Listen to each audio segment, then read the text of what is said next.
The next thing we need to talk about in Math 106 are some calculations that we can make once we're measuring things. The first calculation we're going to talk about today is area, how to compute the area of something.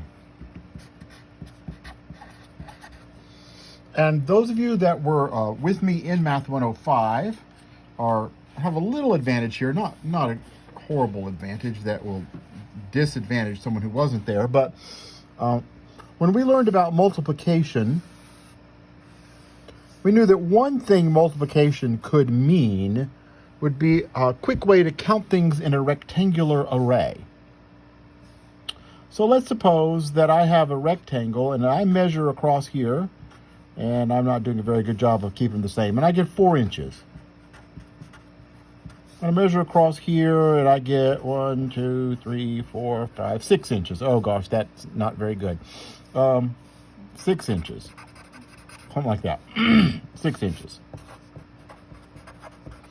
We learned back in, when we learned to multiply, we know that one way to think of multiplication is a rectangular grid. And this is a 4 by 6 grid. If I want to count the number of square inches, remember a square inch is 1 inch on a side. That one's 1 inch. And 1 inch on another side. So each of these little tiny boxes I just made, every one of these is a square inch. And I want to know how many square inches are in this rectangle that I've drawn. I can just multiply them. 6 this way, 4 that way. And we're going to say that the area is 6 times 4. Well, 6 inches by 4 inches, which is 24 square inches. Okay, so to find the area of a rectangle,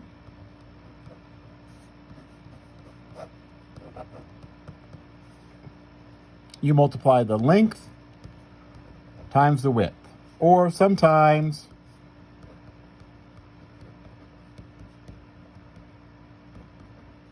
people refer to them as the base times the height.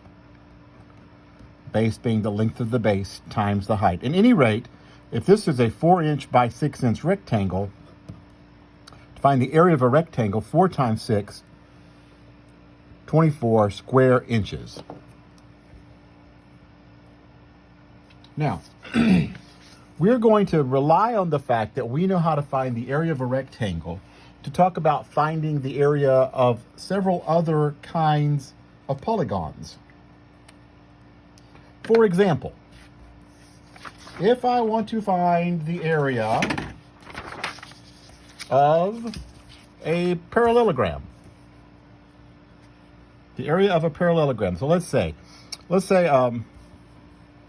I want to know how many. It's not a rectangle, right? So if it were a rectangle, I could just say length times width, but this is not a rectangle.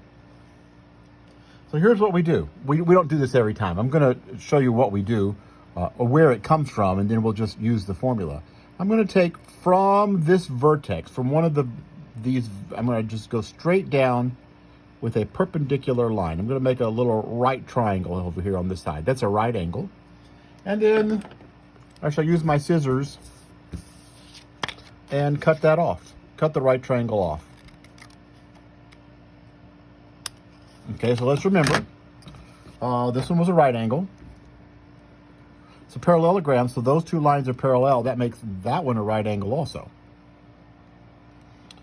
And I'm going to take the triangle that I cut off, and I'm just going to move it over to the other side.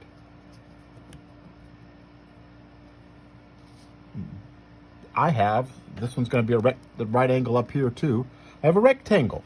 And I know the area of a rectangle is length times width. And the length of this rectangle is the length of the long side of the parallelogram, because of the way I did it. It might have been the short if I had done it a different way. And the width of that rectangle is this height of this triangle, not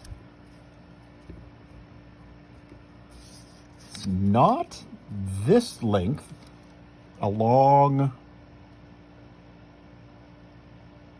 the parallelogram, but it's from the vertex with a right angle straight down. Sometimes we call that the altitude,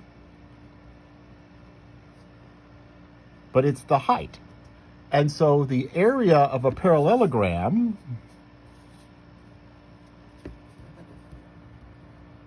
equals, if I call this the base, it is the base times the height. And remember, the base can be one of the sides of the parallelogram. The base is one of the sides.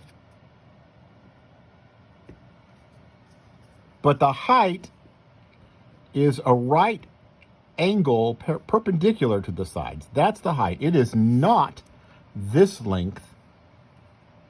It's the base and then the perpendicular length to the other side.